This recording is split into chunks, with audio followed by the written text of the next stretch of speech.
Randy thought his secret would die in the dark, until Hayley's voice cut through the silence like a knife. She was pregnant. In that instant, the walls around him collapsed, and every carefully hidden lie began to bleed through the cracks. What should have been a confession of life became the beginning of his unraveling. Was she telling the truth, or had Hayley just crafted the most dangerous trap of all, one born not from love, but revenge? As the weight of her words poisoned everything he touched, Randy realized too late that this wasn't about a child anymore. It was about power, guilt, and the terrifying price of denial. What happens when the secret you bury starts to breathe? The small room seemed to close in as Hayley stood there, her eyes bright with a strange mixture of hope and fear. She had just spoken the words even she hadn't believed she'd be able to say. She was pregnant. Not with her husband's child, not with some stranger's, but with Randy's, the one man she never should have touched. For a few seconds, the world around them stopped moving. Randy said nothing. He only looked at her, and that look contained everything: panic, disgust, and a deep, wordless pain that cut through the air like a blade. Outside, rain slammed against the glass, its rhythm matching the pounding of a heart about to lose everything. Randy turned away, but inside his mind chaos erupted. He heard his dead father's voice warning him that everything he touched turned to ruin. He heard the echoes of his own drunken nights, trying to forget the woman he couldn't stay away from. And now, the consequences of his weakness had taken shape: a child, a curse, a living reminder of betrayal.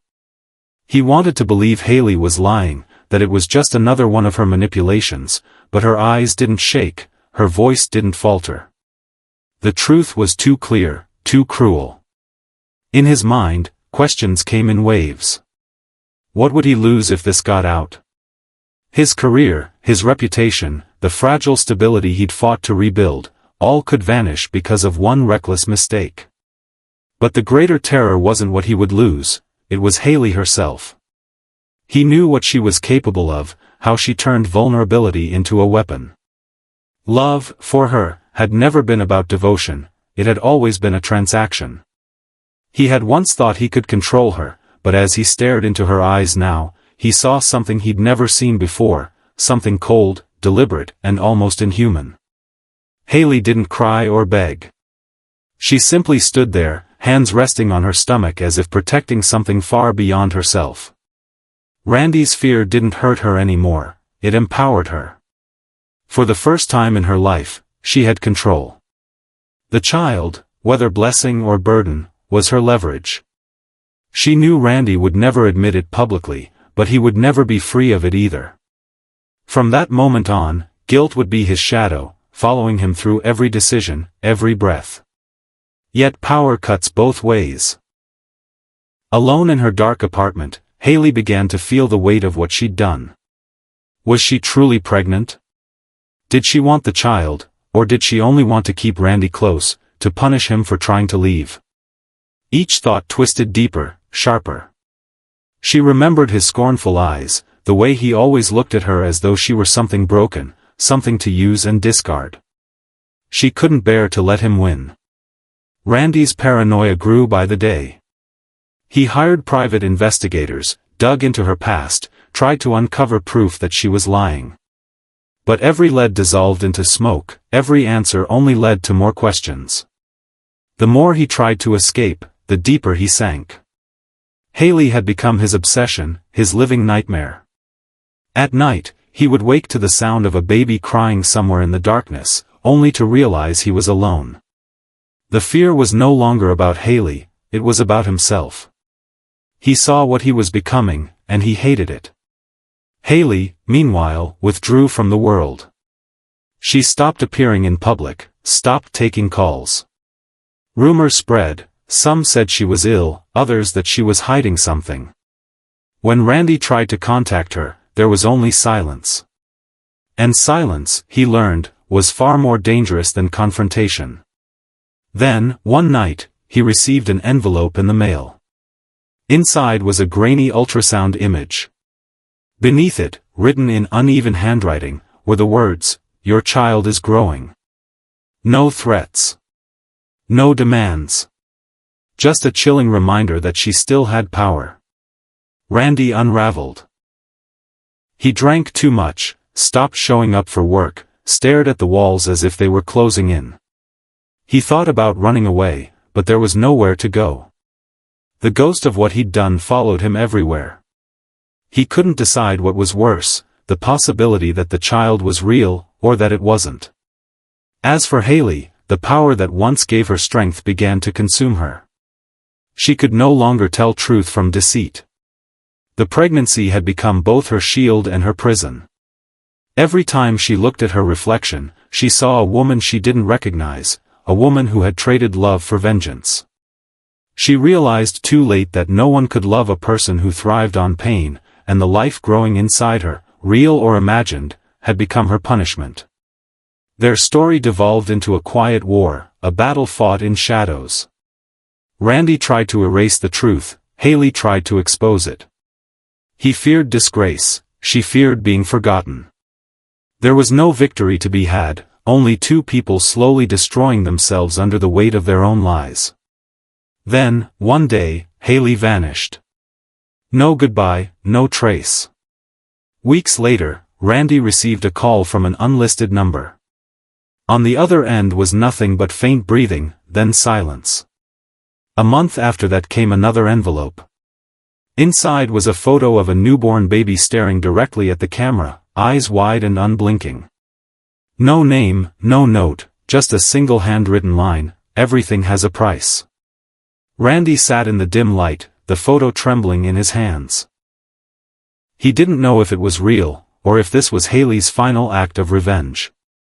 But somewhere deep inside, he already knew. He had lost her, lost the child, and lost the last shred of decency he'd ever had.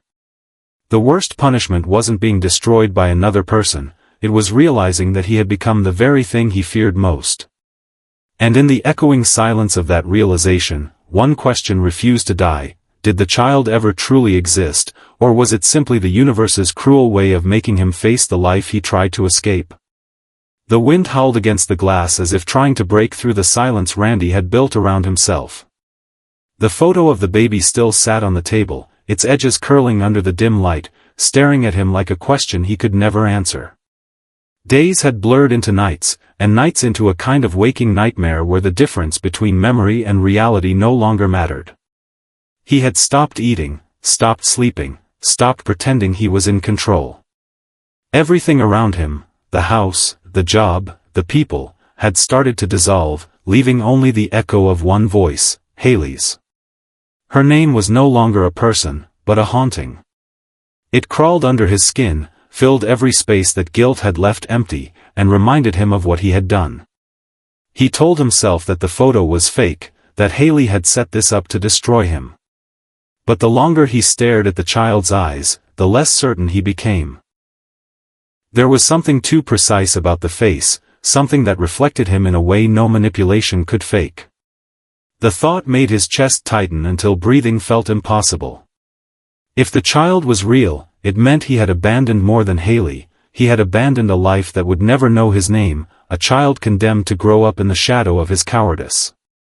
That realization broke something inside him that even fear couldn't repair. But remorse was useless now.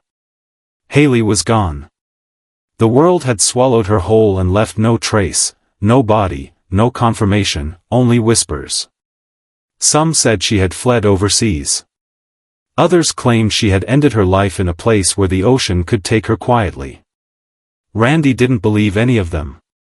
Deep down, he felt she was still out there, watching, waiting, orchestrating the silence that kept him awake every night. The thought of her alive was both relief and torment. It meant she could still come back, but also that she never really left.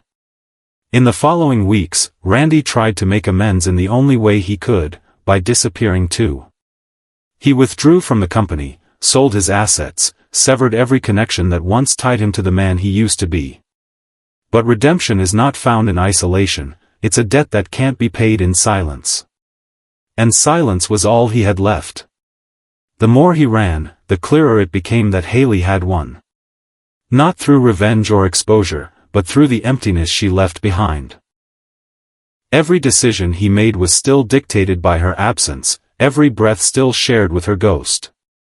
Sometimes, late at night, he imagined what might have been different if he had stayed, if he had faced the truth when it first appeared instead of hiding behind pride. Would the child have been his salvation or his punishment?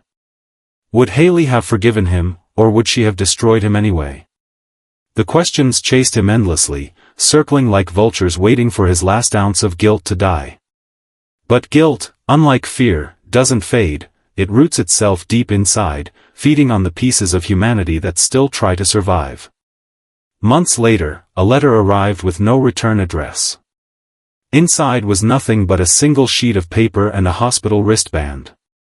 On the band was a date, a name, and one word written in black ink, alive. The ink had smudged, but the meaning was unmistakable. Randy felt the air leave his lungs. It wasn't closure, it was a verdict. Somewhere out there, the child existed. And somewhere, Hayley had kept her promise that everything had a price. He sat there for hours, the paper trembling between his fingers, the sound of the sea growing louder outside. He thought about what it meant to be alive, not the child, but himself. Was he really living, or merely surviving the wreckage of his own lies? The answer didn't come.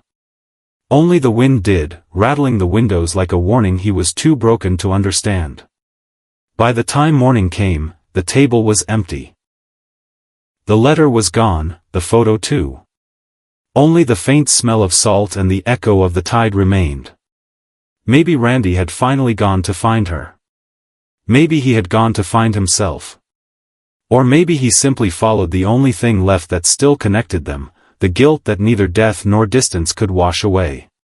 Because in the end, that was what they had become, two ghosts bound by a secret that refused to die, two lives erased by a single truth that no one would ever dare to claim.